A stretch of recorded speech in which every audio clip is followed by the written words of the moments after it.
اللهم صل على سيدنا محمد يا رب صل وسلم.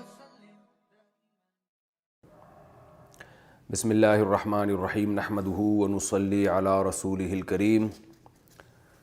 سورہ بقرہ کا رکوع نمبر 34 اور تیسرے پارے کا پہلا رکوع یہ پچھلے ایپیسوڈ میں چل رہا تھا اور اس کا لفظی ترجمہ بھی ہو چکا تھا مختصر گرامر کے ساتھ، اور اس کی تفسیر چل رہی تھی اور ہم اس آیت تک پہنچے تھے لا اکراہ فی الدین قد تبین الرشد من الغی فمن یکفر بالطاغوت ویؤمن باللہ فقد استمسک بالعروۃ الوثقی. اس آیت کی تفسیر چل رہی تھی کہ دین میں کوئی زبردستی نہیں ہے، رشد کو اللہ نے گمراہی کے ساتھ واضح کر دیا ہے، یعنی سیدھا راستہ اور گمراہی کا راستہ یہ بالکل واضح ہے. فمن یکفر بالطاغوت، جو شیطان کا انکار کرے گا اور اللہ پر ایمان لائے گا تو وہ ایسے ہے جیسے اس نے مضبوط چھلا تھام لیا، لن انفصام لہا، جس میں ٹوٹنے کا کوئی امکان نہیں ہے. واللہ سمیع علیم، اللہ سننے والا اور جاننے والا ہے.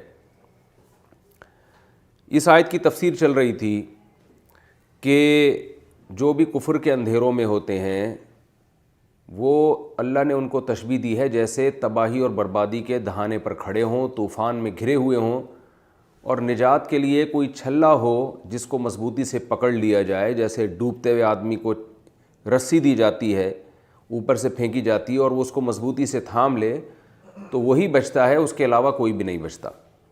تو اللہ تعالیٰ نے بھی یہاں اہل ایمان کے لیے اسلام کو، بلکہ ساری دنیا کے سارے انسانوں کے لیے اسلام کو اسی رسی سے تعبیر کیا ہے اور یہ بتا دیا ہے کہ اسلام کے علاوہ تمہارے پاس نجات کا کوئی بھی راستہ نہیں ہے. اللہ سننے والا اور جاننے والا ہے. آگے فرمایا اللہ ولی الذین آمنوا یخرجہم من الظلمات الی النور، اللہ ایمان والوں کا دوست ہے، انہیں گمراہی سے روشنی کی طرف نکالتا ہے، اور جو کافر ہیں ان کے دوست شیاطین ہیں جو ان کو روشنی سے گمراہی کی طرف لے کر جاتے ہیں. اولئک اصحاب النار، یہ آگ والے لوگ ہیں، ہم فیہا خالدون، اس میں یہ ہمیشہ رہیں گے. اس میں بھی اللہ تعالیٰ نے ہدایت، دیکھیں ایک ہوتی ہے ہدایت کی روشنی جس میں آپ کو سب نظر آنا شروع ہو جائے، اور ایک روشنی میں اضافہ ہے جس سے آپ کی بصیرت میں اور زیادہ اضافہ ہو. تو ایک ہوتی ہے ہدایت کی بیسک روشنی جس سے آپ کو بنیادی چیزیں پتہ چلتی ہیں، یعنی آپ کو یہ پتہ چل جائے گا کہ عقیدہ آپ کا کیا ہونا چاہیے. پھر اس میں لوگوں کے مختلف درجات ہیں. بعض لوگوں کو یہ پتہ چل جاتا ہے کہ صحیح مذہب کون سا ہے، صحیح عقیدہ کون سا ہے، لیکن آگے پھر اس عقیدے کو ماننے کے باوجود بھی ان کے لیے بہت سارے مسائل میں کنفیوژن رہتی ہے، وہ پریشان رہتے ہیں، ان کو مزید گائیڈنس کی ضرورت ہوتی ہے. تو اللہ فرماتے ہیں کہ جو بھی ایمان لے کر آتے ہیں نا اور صحیح معنوں میں ایمان لائیں گے تو اللہ انہیں گمراہی سے روشنی کی طرف نکالتے رہتے ہیں، یعنی روشنی ہوتی چلی جاتی ہے اور سیدھا راستہ ان کے لیے واضح ہوتا چلا جاتا ہے. اسی کو قرآن مجید میں دوسرے مقام پہ اللہ نے فرمایا 28ویں پارے میں، یا ایھا الذین آمنوا، 28ویں میں نہیں، سورہ انفال میں، ان تتقوا اللہ یجعل لکم فرقانا، کہ ایمان والو اگر تم اللہ سے ڈرو گے تو اللہ تمہارے لیے فرقان پیدا کر دے گا. فرقان کسے کہتے ہیں؟ فرق کرنے والا، فرقان بہترین طرح سے حق اور باطل میں جدائی کرنے والا. تو اب دیکھیں جو بھی ایمان لے آیا ہدایت پر تو آ گیا وہ، کیونکہ اس نے کفر سے توبہ کر لی، لیکن اللہ فرماتے ہیں ایمان لانے کے بعد اگر تم تقوی کی زندگی اختیار کرو گے، پرہیزگاری والی زندگی اختیار کرو گے تو اللہ تمہارے لیے فارق نہیں بلکہ فرقان پیدا کر دے گا، یعنی حق اور باطل میں فرق کرنے کی ایسی صلاحیت پیدا کر دے گا کہ تم حق کو دیکھ کر فوراً پہچان جاؤ گے کہ یہ حق ہے، اور باطل کو دیکھ کر فوراً پہچان جاؤ گے کہ یہ باطل ہے، صحیح کیا ہے غلط کیا ہے، یہ صلاحیت تمہارے اندر پیدا ہو جائے گی. اسی کو حکمت سے تعبیر کیا گیا ہے. وَمَن يُؤْتَ الْحِكْمَةَ فَقَدْ أُوتِيَ خَيْرًا كَثِيرًا، جس کو اللہ حکمت دے دے نا اس کو اللہ نے بہت زیادہ خیر دیے۔ تو اس سے ہمیں پتہ چلتا ہے کہ ہر مسلمان میں یہ صلاحیت نہیں ہوتی کہ جو بھی ایمان لے آئے تو علی وجہ الکمال اس میں یہ صلاحیت پیدا ہونا ضروری نہیں ہے کہ وہ ہر چیز میں آپ کو صحیح گائیڈ کرے، بلکہ یہ ایک اللہ کی طرف سے، خدا کی طرف سے ایک صلاحیت ہوتی ہے جو پرہیزگار لوگوں کو ملتی ہے۔ جب بہت زیادہ تقوی اختیار کرتے ہیں آپ تو اللہ کی طرف سے ایک الگ سے انسان کو صلاحیت ملتی ہے اور اس کو فوراً پتہ چل جاتا ہے کہ صحیح کیا ہے اور غلط کیا ہے۔ تو یہ پرہیزگار لوگوں کو یہ صلاحیت ملتی ہے، اس میں انسان کی اپنی عقل۔ اس سے پتہ چلتا ہے کہ چھوٹا گناہ ہے، اگر آپ چھوٹے گناہ کرتے ہیں تو وہ تھوڑی گمراہی کی طرف لے کر جاتے ہیں آپ کو، یعنی آپ کے اندر حق اور باطل میں فرق کرنے کی صلاحیت ختم کرتے ہیں۔ جیسے جیسے آپ کے گناہوں میں اضافہ ہوتا ہے تو آپ کے اندر حق اور باطل میں فرق کرنے کی صلاحیت بالکل ختم ہوتی چلی جاتی ہے، اور اگر آپ بہت بڑے کافر ہیں تو آپ کو تو پتہ ہی نہیں چل سکتا کہ صحیح کیا ہے اور غلط کیا ہے۔ قرآن کی اس آیت کو آج ہم دیکھتے ہیں، آج ہمیں یہ آیت نظر آ رہی ہے کہ جو دنیا کی ذہین ترین قومیں ہیں، دنیا میں ان کی ذہانت کی مثالیں دی جاتی ہیں، لیکن ان کی زندگیوں میں تقویٰ نہیں ہے، آخرت نہیں ہے، اللہ کا خوف نہیں ہے، اللہ کے وجود کا انکار کرتے ہیں، مذہب کا انکار کرتے ہیں، تو کیسے بے عقلی کے کام کر رہے ہیں کہ آدمی سر پکڑ کے بیٹھ جاتا ہے کہ ان کو ہو کیا گیا۔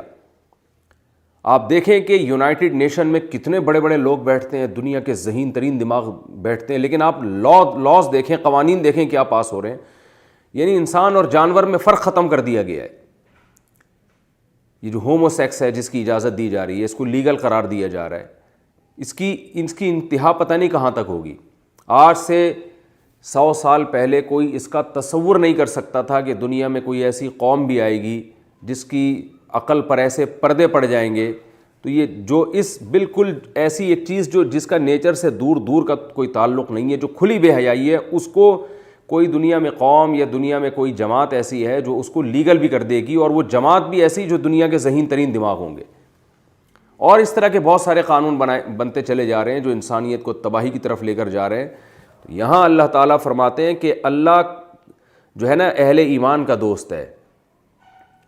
ہدایت کے معاملے میں اللہ اہل ایمان کو گائیڈ کرتا ہے کیونکہ وہ وحی کی روشنی میں عمل کرتے ہیں، اور جو خدا کے منکر ہیں، خدا کے باغی ہیں، خدا کا انکار کرنے والے لوگ ہیں، ان کو صحیح ہدایت کبھی بھی نہیں ملتی کیونکہ شیطان ان کے ساتھ ہوتا ہے۔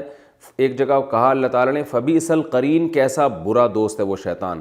تو شیطانی قوتیں ان کی سائنس اور ٹیکنالوجی کے باوجود، ان کے بہترین دماغوں کے باوجود ان کو غلط سمت میں لے کر جاتے ہیں، اور آپ دیکھیں کہ اس ٹریک پر یورپ اور مغرب چل پڑا ہے، اور جو ان کے ہاں قوانین بنتے چلے جا رہے ہیں، لیبل اس پہ انسانیت کی فلاح و بہبود اور مذہبی آزادی کا لگایا جا رہا ہے، لیکن وہ قوانین کس طرح سے انسان کو تباہی کے دہانے کی طرف لے کر جا رہے ہیں اور انسان کا انجام کیا ہوگا۔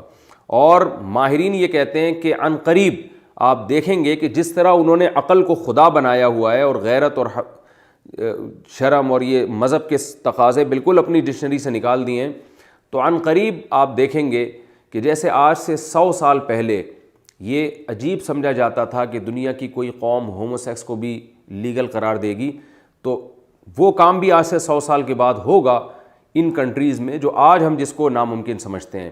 اور وہ جو محرم رشتے ہیں ان سے نکاح کا قانون، یہ بھی کل پاس ہو جائے گا کیونکہ اس کی بھی ناجائز ہونے کی عقلی کوئی دلیل ہمارے پاس موجود نہیں ہے۔ تو آپ دیکھیں گے کل ان کے یہاں مدر سے نکاح اور سسٹر سے نکاح اور یہ سب چیزیں لیگل ہو جائیں گی۔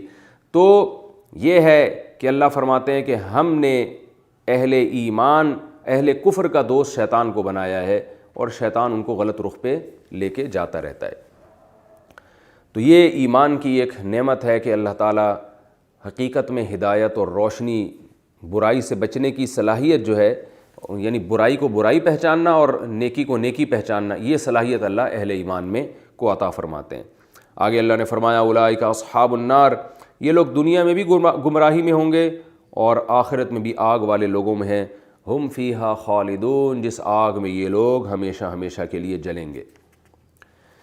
یہ تو اس رکوع کا لفظی ترجمہ بھی ہو گیا، گرامر بھی ہو گئی، اور اس رکوع کی تفسیر بھی ہو گئی۔ اب اس رکوع میں جو علمی اسباق ہمیں ملتے ہیں میں مختصراً نمبر وار بیان کرتا ہوں۔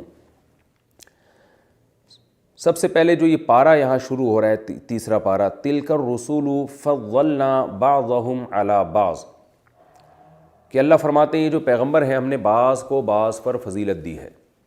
آج چونکہ فرقواریت کا دور ہے، نئے نئے فرقے مختلف ناموں سے آ رہے ہیں۔ ایک پرویزی فرقہ ہے، منکرین حدیث بھی کہا جاتا ہے، جن کو جو حدیث کے منکر ہیں، اور ان کا دعویٰ یہ ہے کہ ہم صرف اور صرف قرآن کو مانتے ہیں، قرآن کے علاوہ کچھ بھی نہیں مانتے، اور وہ قرآن کی آیتوں سے استدلال کرتے ہیں کہ پیغمبروں کے درجات میں کوئی فرق نہیں ہے، سب پیغمبر برابر ہیں، اور قرآن مجید کی آیت پیش کرتے ہیں لا نفرق بین احد من رسلہ، سورہ بقرہ کی آخری آیات ہیں کہ ایمان والے یہ کہتے ہیں لا نفرق بین احد من رسلہ، کہ اے اللہ ہم پیغمبروں کے درمیان کوئی فرق نہیں کرتے۔ تو وہ لوگوں کو دکھاتے ہیں دیکھو قرآن کی کتنی واضح آیت ہے جس میں لکھا ہے کہ ہم پیغمبروں کے درمیان فرق نہیں کرتے، اور آپ یہ تفصیل بیان کرتے ہیں کہ سید الانبیاء محمد صلی اللہ علیہ وسلم سب سے اعلیٰ پیغمبر ہیں۔ تو یاد رکھیں یہ بھی ایک لیبل ہے قرآن کا، لیکن حقیقت میں یہ قرآن نہیں ہے، اس لیے کہ یہ قرآن کی آپ تشریح اپنی مرضی سے کر رہے ہیں، اور ان حضرات کا بنیادی مقصد اس تشریح سے یہ ہوتا ہے نبی صلی اللہ علیہ وسلم کے مقام کو گھٹانا، معاذ اللہ۔ مقصد یہ نہیں ہوتا کہ سارے پیغمبروں کو ایک صف میں لا کے کھڑا کیا جائے، مقصد یہ ہوتا ہے کہ اہل ایمان اور مسلمانوں کے دل میں جو نبی صلی اللہ علیہ وسلم کی بے پناہ محبت ہے، جس کی بیس پر وہ حدیث کو فالو کرتے ہیں، تو نبی کی محبت کو کم کیا جائے۔ تو القرآن یفسر بعضہ بعضا، قرآن کی آیتیں ایک آیت دوسری آیت کی تشریح کرتی ہے۔ قرآن مجید میں اسی بات کا مطلب بیان کیا گیا ہے 6 پارے میں کہ یہ جو اللہ نے فرمایا لا نفرق بین احد من رسلہ، اس کو اللہ نے دوسرے مقام پہ اس کی تشریح کی ہے لم یفرقوا بین اللہ ورسلہ ورسولہ، کہ اہل ایمان اللہ اس کے رسول کے درمیان میں بھی فرق نہیں کرتے۔ اب آپ بتائیں کوئی مشرک اٹھا کے اگر یہ کہے کہ اللہ اس کے رسول میں بھی معاذ اللہ کوئی فرق نہیں ہے، اور یہی آیت پیش کرے کہ قرآن میں دوسرے مقام پہ آتا ہے کہ اہل ایمان اللہ اس کے رسول میں فرق نہیں کرتے، تو اس کا کیا مطلب ہوگا پھر؟ ظاہر ہے آپ یہاں یہ بیان کریں گے کہ اللہ اس کے رسول میں فرق نہ کرنے کا مطلب یہ ہے کہ مشرکین اللہ پر ایمان لاتے تھے، رسول پر ایمان نہیں لاتے تھے، تو اللہ نے فرمایا کہ اہل ایمان کے معاملے میں اللہ اس کے رسول میں فرق نہیں کرتے کہ ہم اللہ پر تو ایمان لائیں گے، رسول پر ایمان نہیں لائیں گے۔ اور آگے پھر اس کی تشریح بھی ہے کہ نؤمن ببعض ونکفر ببعض، اہل ایمان فرق نہیں کرتے اور یہ نہیں کہتے کہ ہم ان میں سے بعض پر ایمان لائیں گے اور بعض پر ایمان نہیں لائیں گے، بلکہ ایمان کے معاملے میں سب پر ایمان لازمی لاتے ہیں اور دونوں پر ایمان کو اپنے ایمان کا جز سمجھتے ہیں۔ تو اسی طرح قرآن مجید میں جہاں یہ آتا ہے کہ اہل ایمان پیغمبروں کے درمیان فرق نہیں کرتے، اس کا مطلب یہ ہے کہ پیغمبروں کے درمیان ایمان لانے میں فرق نہیں کرتے، یوں نہیں کہتے کہ ہم فلاں پیغمبر پر ایمان لائیں گے فلاں پر ایمان نہیں لائیں گے، بلکہ تمام پیغمبروں پر ایمان لے کر آتے ہیں۔ اس میں رد ہے یہود و نصارہ پہ کہ یہودی حضرت موسیٰ علیہ السلام پر ایمان رکھتے تھے، حضرت عیسیٰ کا اور محمد صلی اللہ علیہ وسلم کا انکار کرتے تھے۔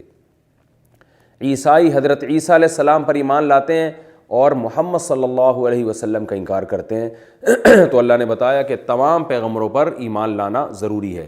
باقی جہاں تک فضیلت کی بات ہے تو یہ آیت نص سے صریح ہے، واضح دلیل ہے اس کی کہ سارے پیغمبروں کا مرتبہ ایک جیسا نہیں ہے، بلکہ اللہ نے تلک الرسل فضلنا بعضهم علی بعض، یہ وہ رسول ہیں جن میں ہم نے بعض کو بعض پر فضیلت دی ہے۔ تو اس لیے اہل سنت والجماعت کے عقائد میں یہ بات شامل ہے کہ سارے پیغمبروں کے درجات اور مقام ایک جیسے نہیں ہیں۔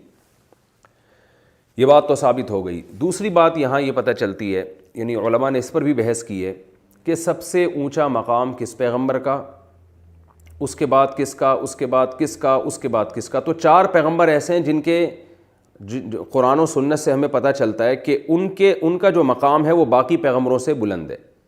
تو ان میں سب سے پہلے محمد صلی اللہ علیہ وسلم سید الانبیاء، تو آپ کا مقام تمام پیغمبروں میں سب سے افضل۔ اس پر بہت ساری احادیث ہیں، اگر میں وہ احادیث پیش کرنا شروع کروں تو یہ لیکچر بہت لمبا ہو جائے گا، اور قرآن میں اس طرف اللہ نے اس آیت میں واضح اشارہ بھی دے دیا۔ وہ میں اشارہ ابھی آپ کو بیان کرتا ہوں کہ وہ کہاں اشارہ ہے جس سے پتہ چلتا ہے کہ سب سے افضل مقام اللہ نے محمد صلی اللہ علیہ وسلم کو دیا ہے۔ دوسرے نمبر پہ جو سب سے اونچا مقام ہے وہ حضرت ابراہیم علیہ السلام کا ہے، اس پر بھی پوری امت کا اجماع ہے۔ تیسرے نمبر پر حضرت موسیٰ علیہ السلام، اور چوتھے نمبر پر حضرت عیسیٰ ابن مریم علیہ السلام۔ یہ 4 پیغمبر ایسے ہیں جن کو اللہ نے باقی پیغمبروں سے فضیلت دی۔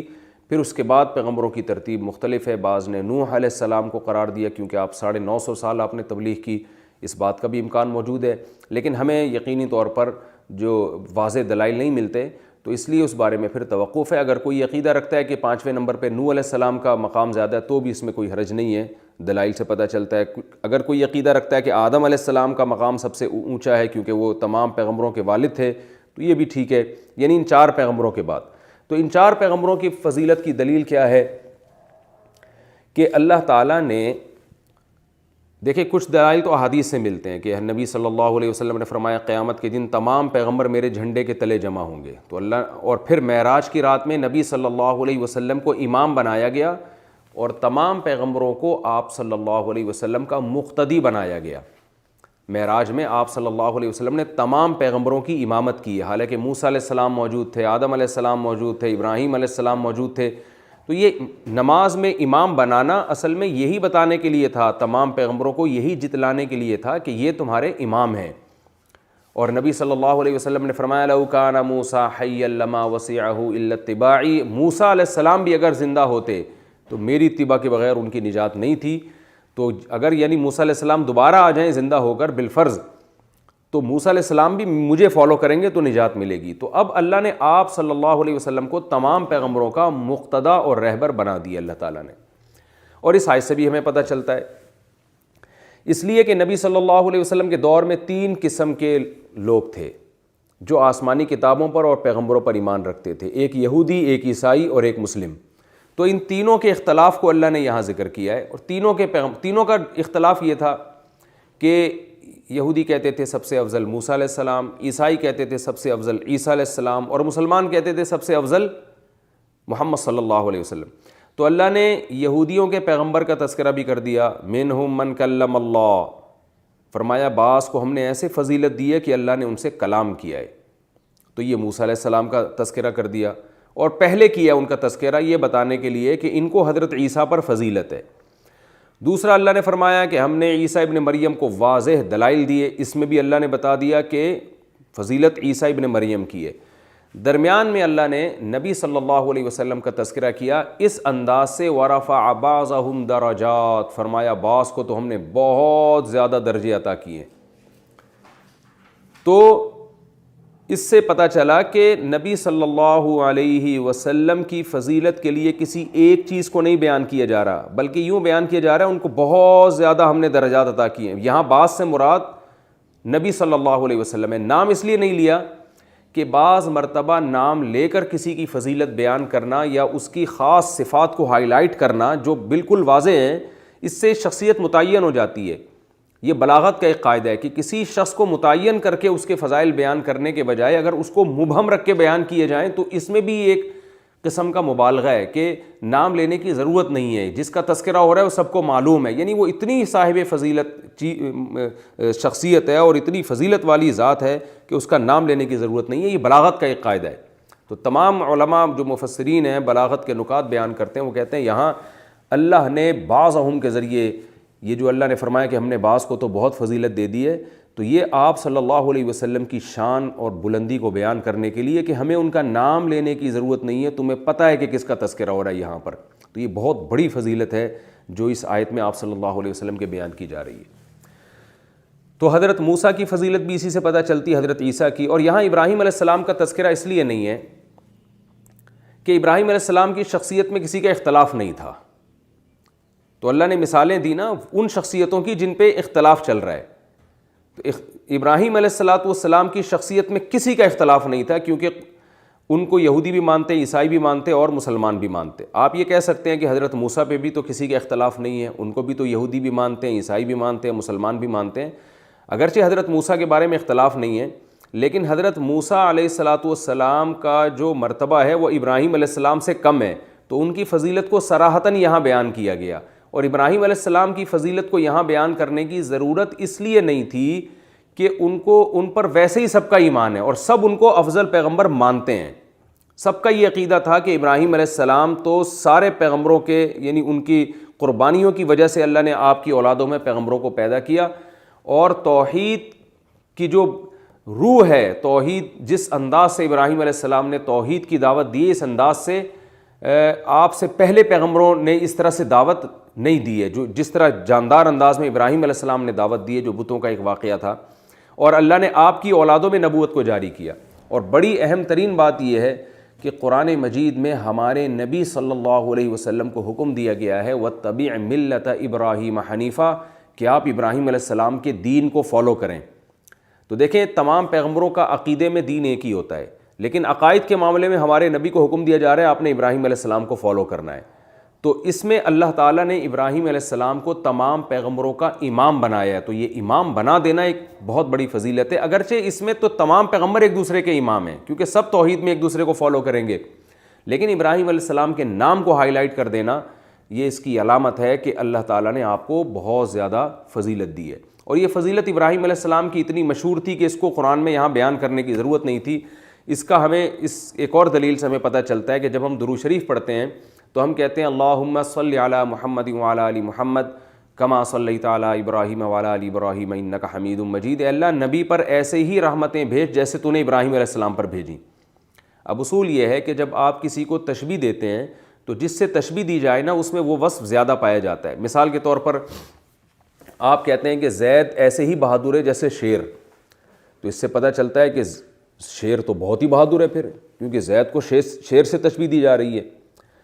ہم یہاں یہ دعا مانگ رہے ہیں کہ اے اللہ ہمارے نبی پر ایسے رحمتیں نازل فرما جیسے ابراہیم پر، تو اس سے صاف پتہ چلتا ہے، اس کے لفظی ترجمہ تو یہی بنے گا کہ گویا ابراہیم علیہ السلام پر اللہ کی رحمت ہمارے نبی سے بھی زیادہ ہوئی۔ لیکن علماء بیان کرتے ہیں یہاں ابراہیم علیہ السلام کی رحمت سے ہمارے نبی کی رحمت کو تشبیہ اس لیے دی جا رہی ہے کہ بعض دفعہ تشبیہ اس لیے بھی دی جاتی ہے کہ کسی میں کوئی صفت زیادہ تو نہیں ہوتی لیکن مشہور ہوتی ہے۔ اس کی بھی میں مثال دے دیتا ہوں۔ ہو سکتا ہے ایک آدمی زید سے شیر سے بھی زیادہ بہادر ہو، لیکن اس کی بہادری کو تشبیہ پھر بھی شیر سے دی جائے گی۔ لوگ کہتے ہیں یار یہ شیر جیسا بہادر ہے، عین ممکن ہے شیر سے زیادہ بہادر ہو، لیکن شیر سے تشبیہ اس لیے نہیں دی جا رہی کہ شیر میں بہادری زیادہ ہے، بلکہ تشبیہ اس لیے دی جا رہی ہے کہ شیر کی بہادری مشہور ہے، آسانی سے سمجھ میں آ جائے گی۔ جیسے لوگ کہتے ہیں گدھے جیسا بے وقوف ہے، عین ممکن ہے گدھے سے زیادہ بے وقوف ہو وہ آدمی، لیکن گدھے سے تشبیہ اس لیے دی جا رہی ہے کہ حماقت میں گدھا مشہور ہے۔ حالانکہ اور بھی دنیا میں جانور ہیں جو گدھے سے بھی زیادہ بے وقوف ہوں گے، لیکن لغت سائنسی حقیقت کو نہیں دیکھتی، لغت یہ دیکھتی ہے کہ عرف میں کس کو کیا سمجھا جاتا ہے، تو تشبیہ دے دی جاتی ہے۔ تو ہمارے نبی پر جو اللہ کی رحمتیں ہوئیں وہ ابراہیم علیہ السلام سے زیادہ ہوئی ہیں، لیکن ابراہیم علیہ السلام پر جو اللہ کی رحمتیں ہوئیں وہ پوری دنیا میں مشہور تھیں، کیونکہ وہ یہودی بھی مانتے تھے، عیسائی بھی مانتے تھے اور مسلمان بھی مانتے تھے۔ تو اس لیے اہل اسلام کو حکم دیا گیا کہ یوں دعا مانگو، اے اللہ جیسے تیری مشہور رحمتیں ابراہیم علیہ السلام پر ہوئی ہیں اور ابراہیم رحمت میں مشہور ہیں، تو اسی طرح تو ہمارے نبی صلی اللہ علیہ وسلم پر بھی رحمت، اپنی خصوصی رحمتیں نازل فرما۔ تو اس لیے یہاں ابراہیم علیہ السلام کا تذکرہ نہیں کیا کہ وہ تو سب ہی مانتے تھے، اور اس میں تو دو رائے تھی نہیں۔ باقیوں کو کچھ کو مانتے تھے لیکن ان کو پتہ نہیں تھا کہ ان کی فضیلت کتنی ہے، تو وہ اللہ نے منہم من کلم اللہ کے ذریعے موسیٰ علیہ السلام کی فضیلت کو بیان کر دیا، اور ورفع بعضهم درجات کے ذریعے ہمارے نبی کی فضیلت کو بیان کر دیا کہ یہ تو تھوڑی فضیلت نہیں بلکہ بہت زیادہ فضیلت ہے۔ اور یہودی عیسیٰ علیہ السلام کو نہیں مانتے تھے تو ان کا بھی نام لے کر اللہ نے حضرت عیسیٰ علیہ السلام کا بھی نام لے کر ان کی فضیلت کو بھی واضح کر دیا۔ یہ بھی اس آیت سے میں پتہ چلتا ہے کہ کیسی قرآن مجید میں بلاغت ہے کہ کوئی ایک لفظ بھی زائد نہیں ہے، کوئی ایک مثال بھی غیر ضروری نہیں ہے۔ تو یہ ایک علمی نقطے کی بات ہمیں پتہ چلتی ہے۔ دوسری بات ہمیں یہ پتہ چلتی ہے کہ اللہ نے فرمایا وَلَوْ شَاءَ اللَّهُ مَا اقْتَتَلَ الَّذِينَ مِن بَعْدِهِمْ، حضرت عیسیٰ اور موسیٰ علیہ السلام کے بعد یہود و نصارہ میں لڑائیاں ہوئی ہیں، آپس میں ان کے فرقے بنے ہیں، لڑائیاں ہوئی ہیں، تو اللہ چاہتا تو لڑائیاں ختم کر دیتا، سب کو زبردستی ہدایت پہ ڈال دیتا، لیکن اللہ تعالیٰ ایسا نہیں کرتے اور یہ لڑائیاں چلتی رہیں گی۔ وجہ کیا ہے؟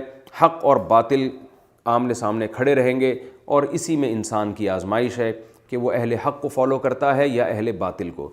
تو آج بھی ہمیں ان اختلافات میں، فرقہ واریت میں پریشان نہیں ہونا چاہیے، ہمیں دین اسلام کا دامن مضبوطی سے تھامنا چاہیے، قطع نظر اس سے کہ کون کیا کر رہا ہے، کون بحث کر رہا ہے، کون غلط راستے پہ چل رہا ہے، کون صحیح راستے پہ چلتا ہے، ہم سے ہمارے بارے میں قیامت کے دن سوال ہوگا۔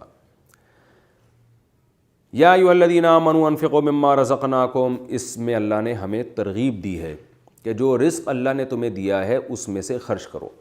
قرآن اس مضمون کو بہت زیادہ بیان کرتا ہے، اور اللہ نے بتا دی ایک دن ایسا آنے والا ہے جس دن کوئی خرید و فروخت اور کوئی دوستی اور شفاعت کام نہیں آئے گی. تو اس دن سے پہلے کے لیے آپ خرچ کرنا شروع کر دیں. آج ہمارے ہاں جو خرچ کرنے کا تصور ہے وہ زیادہ تر منتیں کچھ مانی بھی ہوتی ہیں لوگوں نے, کچھ بیماروں کے صدقے نکالے جا رہے ہوتے ہیں ان کے سر پہ سے گھما گھما کے تاکہ یہ ٹھیک ہو جائے, اور پتہ نہیں کیا کیا اس طرح کے کام ہو رہے ہوتے ہیں, کچھ عاملوں نے بتائے ہوئے ہوتے ہیں. تو وہ بھی ٹھیک ہے کہ آپ بیماری سے بچنے کے لیے صدقہ کریں, وہ اس کے مریض کے سر پہ گھمانا تو بالکل ایک بدعت عمل ہے, لیکن ویسے ہی صدقات سے بلائیں ٹلتی ہیں. لیکن قرآن جس خرچ کرنے کو فوکس کرتا ہے نا زیادہ, وہ ہے آخرت کے لیے. ایک آخرت کا دن آنے والا ہے جس دن ہم اللہ کے سامنے کھڑے ہوں گے اور گناہوں کا ڈھیر لگا ہوا ہوگا ہمارے سامنے اور جہنم کی آگ ہوگی. تو اس وقت ہم یاد کریں گے کہ کاش اس اللہ کے اس غضب سے بچنے کے لیے ہم نے دنیا میں کچھ صدقہ اور خیرات کیا ہوتا. نبی صلی اللہ علیہ وسلم نے فرمایا صدقہ اللہ کے غضب کو ٹھنڈا کرتا ہے. تو آخرت میں اللہ کے غضب کو اور دنیا میں اللہ کے عذاب سے بچنے کے لیے صدقات و خیرات کرنے چاہیے. اس کی بہت زیادہ فضیلت ہے, اور آپ دیکھیں گے ان آگے سورہ بقرہ کے ان رکوع میں خرچ کرنے ہی کے فضائل کو بیان کیا جا رہا ہے.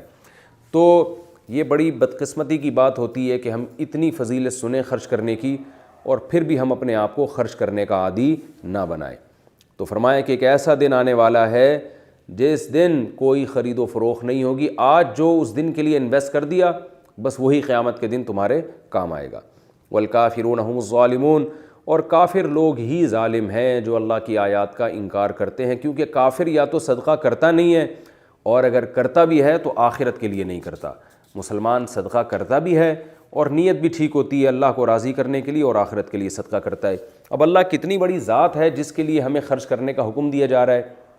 تو اس آیت میں اللہ نے اپنی صفات بیان کی ہیں جو آیت الکرسی کی تفسیر میں بیان کر چکا ہوں. چونکہ اس کی تفسیر میں کر چکا ہوں تو اس کی کچھ فضائل بیان کر دوں گا. رسول اللہ صلی اللہ علیہ وسلم نے رات کو سوتے ہوئے آیت الکرسی پڑھنے کی ترغیب دی ہے اور فرمایا کہ جو رات کو آیت الکرسی پڑھ کے سوتے ہیں تو شیطان ان کے قریب نہیں پھٹکتا. تو یہ جو فلیتے پلیتے اور لوگ عملیات اور بندر کے پنجے اور خون کی چھینٹیں, یہ جو فضول چیزوں میں لوگ لگے ہوئے ہیں, تو رات کو آیت الکرسی پڑھ کے سویا کریں. اس کی بڑی فضیلت ہے. انشاءاللہ کوئی شیطان اور آصب آپ کے قریب نہیں آئے گا. اور نبی صلی اللہ علیہ وسلم نے ہر فرض نماز کے بعد بھی آیت الکرسی پڑھنے کی ترغیب دی ہے. تو ہر فرض نماز کے بعد پڑھنی چاہیے. البتہ اس میں علماء کی دو رائے ہیں. بعض علماء کہتے ہیں کہ فرض نماز سے مراد بالکل فرض کے بعد ہے, اور بعض علماء کی رائے یہ ہے کہ نہیں, جن فرضوں کے بعد سنتیں ہیں تو ان فرض نماز کے بعد اللہم انت السلام والی مختصر دعا پڑھیں اور پھر سنتیں پڑھیں, اس کے بعد آیت الکرسی پڑھیں. تو یہ دونوں علماء کی رائے ہیں اور دونوں کی طرف دلائل ہیں. میرے جو رجحان ہے وہ دوسری رائے کی طرف ہے, کیونکہ صحیح احادیث سے پتہ چلتا ہے کہ آپ صلی اللہ علیہ وسلم فرض نماز کے بعد صرف اللہم انت السلام کے بقدر بیٹھتے تھے, پھر کھڑے ہو جاتے تھے تو اور سنتوں میں مشغول ہو جاتے تھے, یعنی گھر جا کے. تو اس سے پتہ چلتا ہے کہ فرض سے بعد جو ہے وہ فرض کی جب تکمیل ہوتی ہے سنتوں کے بعد تو اس کے بعد آیت الکرسی پڑھنی چاہیے. تو دونوں رائے ہیں علماء کی, جو کوئی کسی بھی رائے پر عمل کر لے. تو اس کی بہت فضیلت ہے. اس کا بچوں کو یہ سکھا دینی چاہیے, اور تاکہ وہ بھی ان فضول جو چیزیں ہیں ہمارے معاشرے میں آصب واسب اس طرح کی چیزیں, ان سے حفاظت رہے. لا اکراہ فی الدین قد تبین الرشد من الغی, اس میں بھی ایک علمی نقطے کی بات کیا ہے کہ یہ جو بار بار غیر مسلم نعرہ لگاتے ہیں کہ اسلام تلوار کے زور سے پھیلا ہے, تو اسلام تلوار کے زور سے پھیل ہی نہیں سکتا, کیونکہ تلوار کے زور سے تو اسلام میں داخلے پر اسلام نے ہی پابندی لگا دی ہے کہ آپ تلوار کے ذریعے کسی کو مسلمان کر نہیں سکتے. ہاں یہ ضرور ہے کہ اسلام نے حکومت قائم کرنے کے لیے تلوار اٹھائی ہے, وہ تو ساری دنیا ہمیشہ سے اٹھاتی رہی ہے. آج دنیا میں جتنی بڑی بڑی حکومتیں وہ فوجی طاقت کی بیس پر ہیں. اگر ان کے پیچھے یا تو ان کو سپورٹ کوئی اور فوج کرتی ہے یا وہ خود اپنی ملک فوج بناتے ہیں. جاپان کا امریکہ سے ایگریمنٹ ہوا ہے تو امریکن آرمی جاپان کی حفاظت کرے گی اگر اس پر کوئی حملہ ہوتا ہے. تو یہ تو طاقت ہی کے بل بوتے پر انسان حفاظت کرتا ہے. تو اسلام دین فطرت ہے, لیکن اسلام میں زبردستی کسی غیر مسلم کو مسلمان بنانے کی اجازت نہیں ہے. اور اللہ نے اسلام کی بڑی خوبصورت تعریف کی ہے کہ مضبوط چھلا. تو جو لوگ ڈپریشن میں اسٹریس میں رہتے ہیں نا اور ایک ٹینشن میں پڑے رہتے ہیں, تو ان کو اسلام دعوت دے رہا ہے کہ تم گمراہی میں اور حیران سرگردان وادیوں میں جیسے کوئی پاگل گھوم رہا ہوتا ہے نا، تم گھومتے رہو گے، تمہارے پاس بچنے کا صرف ایک راستہ ہے، اور وہ راستہ کیا ہے؟ صرف اسلام۔ تو اسلام کے چھلے کو مضبوطی سے تھام لو، لن فصام لہا، یہ چھلا نہیں ٹوٹے گا۔ ہاں تم نے چھوڑ دیا تو ایک الگ بات ہے، تو اسلام آپ کو نہیں چھوڑے گا، اسلام آپ کا ساتھ دے گا، اسلام آپ کو گمراہی سے نکالے گا، اسلام آپ کو ٹریک بتائے گا، اسلام سیدھا راستہ بتائے گا، اس پہ چلائے گا، چلانے کے لیے موٹیویٹ بھی کرے گا۔ تو اسلام کا قصور نہیں ہے، قصور ہمارا ہے کہ ہم اس چھلے کو مضبوطی سے تھامتے نہیں ہیں، اور تھامتے ہیں تو کمزوری کے ساتھ۔ آج اسلام پر چلیں گے، کل بیوی نے کچھ الٹی بات کر دی تو وہ اس کی باتوں میں آ گئے اور اس کی وجہ سے اسلام کی نافرمانی شروع کر دی۔ بیوی شریعت پہ چلتی ہے، شوہر اگر کچھ پابندیاں لگا دے تو وہ اسلام کو چھوڑ دیتی ہے۔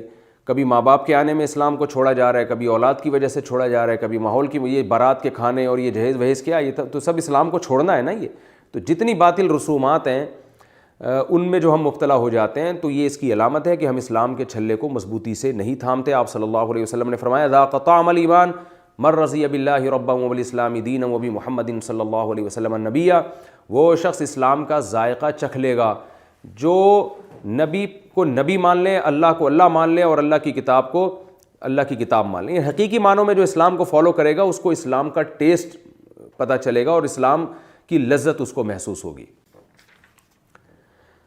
اور یہ جو آخری آیت ہے کہ اللہ روشنی سے اندھیروں کی طرف لے کر آتا ہے کافر کو، اور اہل اسلام کو اندھیروں سے روشنی کی طرف لے کر آتا ہے، تو یہ اندھیروں سے روشنی کی طرف لے کر آنے کا سفر چلتا رہتا ہے، یہ ختم نہیں ہوتا، روشنی بڑھتی چلی جاتی ہے جیسے جیسے آپ تقوی کی راہ اختیار کرتے ہیں۔ اسی وجہ سے علماء نے کہا ہے کہ جب آپ کسی سے مشورہ لیں اور یہ فیصلہ کرنے کے لیے جائیں کہ صحیح کیا ہے غلط کیا ہے، تو اس میں 3 صفات ہو۔ نمبر 1 وہ عقل بھی رکھتا ہو، نمبر 2 جس کام کا مشورہ لیا جا رہا ہے اس میں اس کو تجربہ بھی ہو، تیسری بات یہ کہ وہ متقی اور پرہیزگار ہو، کیونکہ پرہیزگار آدمی کو اللہ کی طرف سے خاص قسم کی گائیڈنس ملتی ہے جو گناہ گاروں کو نہیں ملتی۔ ہم نے علماء سے سنا ہے کہ انسان جب گناہ کرتا ہے تو اس کا سب سے پہلا وبال اس کی عقل پہ پڑتا ہے، انتہائی ذہین ہو کے بھی بے عقلی کے کام کرتا ہے پھر وہ۔ اور تقوی کا فائدہ کیا ہوتا ہے کہ تقوی اختیار کرتا ہے تو اس کے سب سے پہلی جو اس کی نعمت ملتی ہے وہ کیا ہے کہ آپ کی عقل کو اللہ تعالیٰ بڑھا دیتے ہیں اور آپ درست سمت میں آپ کو سوچنے کی توفیق ملتی ہے۔ اللہ تعالیٰ سمجھنے کی، عمل کرنے کی توفیق عطا فرمائے۔ وما علینا الا البلاغ۔